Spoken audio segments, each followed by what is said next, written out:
നമ്മുടെ ഫസ്റ്റ് യൂണിറ്റിലെ സെക്കൻഡ് ചാപ്റ്ററാണ് ഐ വിൽ ഫ്ലൈ, ഞാൻ പറക്കും എന്ന ഡോക്ടർ APJ അബ്ദുൽ കലാമിൻ്റെ സ്പീച്ച്. APJ അബ്ദുൽ കലാമിനെ കുറിച്ച് +1 സ്റ്റുഡൻസായ നിങ്ങളോട് അധികം പറയേണ്ടി വരില്ല എന്നതുകൊണ്ട് പ്രൊഫൈലിലേക്ക് ഞാൻ കടക്കുന്നില്ല. നമുക്ക് നേരെ പാഠത്തിലേക്ക് കടക്കാം. Read and reflect. Let's examine what Dr. APJ Abdul Kalam has to tell us about being successful and unique. I will fly by Dr. APJ Abdul Kalam. When I wish upon a star,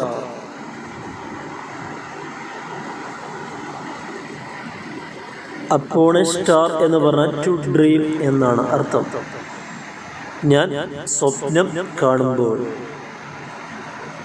Makes no difference who I am.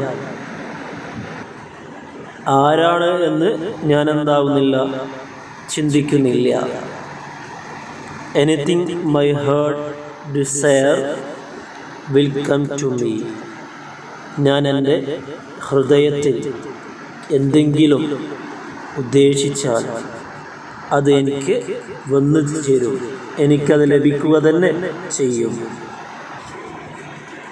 Dear friends, നേരത്തെ നാം പറഞ്ഞു ഇതൊരു സ്പീച്ചാണ് എന്നുള്ളത്, അതുകൊണ്ടാണ് അങ്ങനെ പറഞ്ഞത്. പ്രിയപ്പെട്ട സുഹൃത്തുക്കളെ, I realise how the contribution of the youth in the past. I realise എന്ന് പറഞ്ഞ് ഞാൻ മനസ്സിലാക്കി. How the contribution of the youth in the past how continuously contributed to the world of today in many fields. വ്യത്യസ്തങ്ങളായ മേഖലകളിൽ കഴിഞ്ഞുപോയ കാലത്തുണ്ടായിരുന്ന യുവജനങ്ങളുടെ സംഭാവനകൾ ഇന്നിൻ്റെ ആധുനിക ലോകം പടുത്തുയർത്താൻ വളരെ കൂടുതൽ ഉണ്ട് എന്ന് ഞാൻ മനസ്സിലാക്കുന്നു. കോൺട്രിബ്യൂട്ടഡ് എന്ന് പറഞ്ഞാൽ സംഭാവന നൽകുക, അല്ലെങ്കിൽ എഫേർട്ട് എടുത്ത് ചെയ്യുക എന്നുള്ളതാണ് അർത്ഥം. ഇന്ന് കാണുന്ന രീതിയിലുള്ള ആധുനിക ലോകത്തെ സൃഷ്ടിക്കാൻ മുൻപുണ്ടായിരുന്ന യുവതലമുറയുടെ അധ്വാനം അതെനിക്ക് മനസ്സിലാകുന്നു എന്ന് സാരം. I would like to assert that no youth today needs to fear about the future. Assert എന്ന് പറഞ്ഞാൽ ഊന്നിപ്പറയുക എന്നുള്ളതാണ്. ഞാൻ ഊന്നിപ്പറയാൻ ആഗ്രഹിക്കുന്നു, ഇന്നുള്ള യുവതലമുറക്ക് അവരുടെ ഭാവിയെക്കുറിച്ച് വേവലാതിപ്പെടേണ്ടതില്ല. Why? The ignited mind of the youth is the most powerful resource in the earth, under the earth and above the earth. Ignited എന്ന് പറഞ്ഞാൽ ബേൺ, ആളിക്കത്തുന്ന യുവാക്കളുടെ മനസ്സാണ്, പവർഫുള്ളായിട്ടുള്ള മനസ്സാണ് ഭൂമിയിലും ഭൂമിക്കടിയിലും ഭൗമതലത്തിൻ്റെ മുകളിലും എവിടെ ചെന്നാലും പവർഫുള്ളായിട്ടുള്ള ചിന്തയുള്ള യുവാക്കളാണ് ഇന്നുള്ളത്. Dear young friends, I would like to talk to you on the topic I am born with wings. പ്രിയപ്പെട്ട സുഹൃത്തുക്കളെ, ഇന്ന് ഞാൻ നിങ്ങളുമായിട്ട് സംസാരിക്കാൻ ഉദ്ദേശിക്കുന്ന വിഷയം ഞാൻ ചിറകുമായിട്ടാണ് ജനിച്ചത് എന്നുള്ള വിഷയത്തെ പറ്റിയാണ്. ഇനി പ്രസംഗത്തിൽ APJ അബ്ദുൽ കലാം തൻ്റെ ഒരു എക്സ്പീരിയൻസ് പറയുകയാണ്. ഇതുപോലെ ഒരു സ്ഥലത്ത് ഒരു വില്ലേജിൽ പ്രസംഗിക്കാൻ വേണ്ടി പോയ സമയത്തുണ്ടായ ഒരു അനുഭവമാണ് അദ്ദേഹം പങ്കുവെക്കുന്നത്. Last here I went to a village to inaugurate a program called Shastrayan, which means the propagation of science. ഇവിടെ പ്രൊപ്പഗേറ്റ് എന്ന് പറഞ്ഞാൽ സ്പ്രെഡ് എന്നാണ് അർത്ഥം. കഴിഞ്ഞ വർഷം ഞാനൊരു വില്ലേജിലേക്ക് ഒരു സയൻസ് പ്രോഗ്രാം ഉദ്ഘാടനം ചെയ്യാൻ വേണ്ടി പോയി. ആ പ്രോഗ്രാമിൻ്റെ പേര് ശാസ്ത്രയാൻ എന്നാണ്. ശാസ്ത്രയാൻ എന്നതിൻ്റെ അർത്ഥം സയൻസിൻ്റെ പ്രചാരണം എന്നാണ്. The mission of Shastrayan was to ensure the preparation of about 2,000 students from different schools towards making them eligible to the engineers, scientists, doctors, qualified managers and civil service servants. Mission എന്ന് പറഞ്ഞാൽ ദൗത്യം എന്നാണ് അർത്ഥം. The mission of Sasthrayaan, ശാസ്ത്രയാൻ്റെ ദൗത്യം was to ensure the preparation of about 2,000 students from different schools. വ്യത്യസ്തങ്ങളായ സ്കൂളിൽ നിന്നും വന്ന 2000-ഓളം വിദ്യാർത്ഥികളെ പ്രിപ്പയർ ചെയ്യുക, തയ്യാർ ചെയ്യുക എന്നുള്ളതായിരുന്നു ദൗത്യം.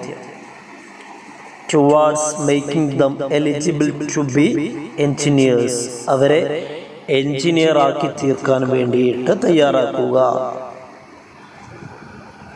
അതേപ്രകാരം സയൻറ്റിസ്റ്റും ഡോക്ടേഴ്സും ക്വാളിഫൈഡ് മാനേജേഴ്സും സിവിൽ സർവീസ് ചെയ്യുന്ന ആളുകളുമാക്കി തീർക്കുക എന്നതായിരുന്നു പ്രോഗ്രാമിൻ്റെ ദൗത്യം. This action would in turn empower about 2,000 families of the village. In turn എന്ന് പറഞ്ഞാൽ പ്രതിഫലിപ്പിക്കുക എന്നാണ് അർത്ഥം വരിക. റിഫ്ലക്റ്റ്. ഈയൊരു സദുദ്യമം അത് ഓരോ വിദ്യാർത്ഥിയും ഓരോ ഫാമിലിയെയാണ് റെപ്രസെൻറ്റ് ചെയ്യുന്നത്. അതർത്ഥത്തിൽ 2000-ഓളം വരുന്ന ആ വില്ലേജിലുള്ള ഫാമിലിയെ അത് എംപവർ ചെയ്യും. അവരുടെ ലൈഫിലും മറ്റും വലിയൊരു പുരോഗതി ഉണ്ടാകും. My inaugural address to a mixed audience consisting of 5,000 students and their family members was on the topic Science Empowers the Nation. എൻ്റെ അന്നുള്ള പ്രസംഗം അത് സയൻസ് രാഷ്ട്രത്തെ ശക്തിപ്പെടുത്തുമെന്ന വിഷയത്തെ പറ്റിയായിരുന്നു. പക്ഷേ ഓഡിയൻസിനൊരു പ്രത്യേകതയുണ്ട്. എൻ്റെ ഉദ്ഘാടന പ്രസംഗം അത് ശ്രവിച്ചിരുന്നത് മിക്സഡ് ആയിട്ടുള്ള ഓഡിയൻസ് ആയിരുന്നു. വെറും സ്റ്റുഡൻസ് മാത്രമല്ല, അവരുടെ ഫാമിലി മെമ്പേഴ്സ് കൂടി ഉണ്ടായിരുന്നു. അങ്ങനെ ഇവരെ എല്ലാവരെയും ഉൾക്കൊള്ളിച്ച് 5,000 ഓഡിയൻസ് എനിക്കന്നുണ്ടായിരുന്നു. ആഫ്റ്റർ മൈ അഡ്രസ്, എൻ്റെ സയൻസ് എംപവർ ദ നാഷൻ എന്ന സബ്ജക്റ്റിനെ കുറിച്ചുള്ള ഇനാഗുറൽ അഡ്രസ് കഴിഞ്ഞതിന് ശേഷം hundreds of hands were raised for asking questions. 100 കണക്കിന് കൈകൾ ക്വസ്റ്റ്യൻ ചോദിക്കാൻ വേണ്ടി ഉയർത്തപ്പെട്ടു. Due to the limited availability of time, I selected 12 students at random from the last row to the first to ask question. സമയപരിധി കുറവായതുകൊണ്ട് due to the limited availability of time, I selected 12 students at the random. ഞാൻ 12 കുട്ടികളെ അവിടെയും ഇവിടെയും നിന്നുമായി തിരഞ്ഞെടുത്തു. Random എന്ന് പറഞ്ഞാൽ ശ്രദ്ധ കൊടുത്ത് തിരഞ്ഞെടുക്കാതെ അവിടുന്ന് വീടുന്നും തിരഞ്ഞെടുക്കുക, അതിനാണ് റാൻഡം എന്ന് പറയാം. From the last row to the first to ask questions. അവസാന റോ മുതൽ ഫസ്റ്റ് റോ വരെയുള്ള കുട്ടികളിൽ നിന്നും 12 കുട്ടികളെ ഞാൻ തിരഞ്ഞെടുത്തു ക്വസ്റ്റ്യൻ ചോദിക്കാൻ വേണ്ടി. I would like to share with you one question of grade concern which was asked by a student. ആ കുട്ടികളുടെ കൂട്ടത്തിൽ നിന്നും ഒരു കുട്ടി ചോദിച്ച I would like to share with you, നിങ്ങളുമായി ഷെയർ ചെയ്യാൻ ഞാൻ ആഗ്രഹിക്കുന്നു, one question, ഒരു ക്വസ്റ്റ്യൻ ഓഫ് ഗ്രേറ്റ് കൺസേൺ, വളരെ പ്രാധാന്യം നൽകേണ്ട, കൺസിഡർ നാം പരിഗണിക്കേണ്ട, which was asked by a student, ഒരു കുട്ടി ചോദിച്ച ചോദ്യം, അത് നിങ്ങളുമായിട്ട് ചർച്ച ചെയ്യാൻ ഞാൻ ആഗ്രഹിക്കുന്നു. The question was from A teenager who had come from a far away village. ദൂരെ ഒരു വില്ലേജിൽ നിന്നും വരുന്ന ഒരു കൗമാരക്കാരനായിരുന്നു ആ ക്വസ്റ്റ്യൻ ചോദിച്ചത്. ഫാർ അവേ പറഞ്ഞാൽ ദൂരെ. He was nervous and A topical representative of the youth of India. അവൻ ക്വസ്റ്റ്യൻ ചോദിക്കുന്ന സമയത്ത് അവൻ വിറക്കുന്നുണ്ടായിരുന്നു, നെർവസ്. ഇന്ത്യയിലെ സാധാരണ യുവാക്കളുടെ ഒരു പ്രതിനിധിയായിരുന്നു അവൻ, റെപ്രസെൻറ്റേറ്റീവ്, പ്രതിനിധി, ടോപ്പിക്കൽ എന്ന് പറഞ്ഞാൽ സാധാരണഗതിയിലുള്ള. The boy began speaking. Sir, I don't know what I should ask. എന്താണ് ചോദിക്കേണ്ടതെന്ന് എനിക്കറിയില്ല. I am nervous. ഞാൻ വിറക്കുന്നുണ്ട്. I have not asked any question in my class. ഞാൻ എൻ്റെ ക്ലാസ്സിൽ ഇതുവരെയായി ഒരു ചോദ്യവും ചോദിച്ചിട്ടില്ല. I have not asked എന്നതിൻ്റെ മീനിങ് എൻ്റെ ജീവിതത്തിൽ ഇതുവരെ ചോദിച്ചിട്ടില്ല എന്നാണ്. I need to have confidence. എനിക്ക് കോൺഫിഡൻസ് വേണം. But I have not gained any confidence through my education during all these years. ഇതുവരെയുള്ള എൻ്റെ പഠനത്തിൽ കോൺഫിഡൻസ് എനിക്ക് നേടിയെടുക്കാൻ കഴിഞ്ഞിട്ടില്ല. ഗെയിനഡ് എന്ന് പറഞ്ഞാൽ നേടിയെടുക്കുക. During all these years, I am afraid to talk to my teachers. I am afraid to talk to my friends. ഇതുവരെയുള്ള കാലമത്രയും ഞാൻ എൻ്റെ ടീച്ചേഴ്സിനോടോ സുഹൃത്തുക്കളോടോ സംസാരിക്കാൻ ഭയന്നിരുന്നു. Whenever I talk, I compare myself with other students and their elegant dress. ഞാൻ സംസാരിക്കുമ്പോഴൊക്കെ, എന്നിരുന്നാലും ഞാൻ സംസാരിക്കുന്ന സമയത്തൊക്കെ I compare myself with other students, മറ്റുള്ളവരുമായിട്ട് ഞാൻ എന്നെ തന്നെ താരതമ്യം ചെയ്യും. And their elegant dress, അവരുടെ ഭംഗിയുള്ള ഡ്രസ്സുമായിട്ട്. ഈ ഒരു മുഷിഞ്ഞ ഡ്രസ്സുമായിട്ട് ഞാൻ എങ്ങനെയാണ് ചോദിക്കുക എന്നുള്ളതൊക്കെയാണ് എൻ്റെ ചിന്ത. ഇവിടെ എലഗന്റ് എന്നുള്ളതിൻ്റെ അർത്ഥം അട്രാക്റ്റീവ് എന്നാണ്. അതുകൊണ്ട് ഞാൻ ചോദിക്കണം, please tell me, I want to become a marine engineer. Sir, ഞാൻ നിങ്ങളോട് ചോദിക്കുകയാണ്, എനിക്കൊരു മെറൈൻ എഞ്ചിനീയർ ആവണം. I want to travel in a ship, എനിക്കൊരു കപ്പലിൽ യാത്ര ചെയ്യണം. I want to be the captain of the ship, ആ ഷിപ്പിൻ്റെ ക്യാപ്റ്റൻ എനിക്കാവണം. I want to build the engine of the ship, കപ്പലിൻ്റെ എൻജിൻ എനിക്ക് നിർമ്മിക്കണം. Shall I be able to do all these, sir? എനിക്കിതെല്ലാം ചെയ്യാൻ പറ്റുമോ sir? How can I achieve this mission?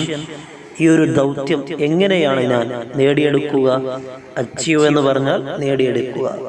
What should I do? ഞാൻ എന്താണ് ചെയ്യേണ്ടത്?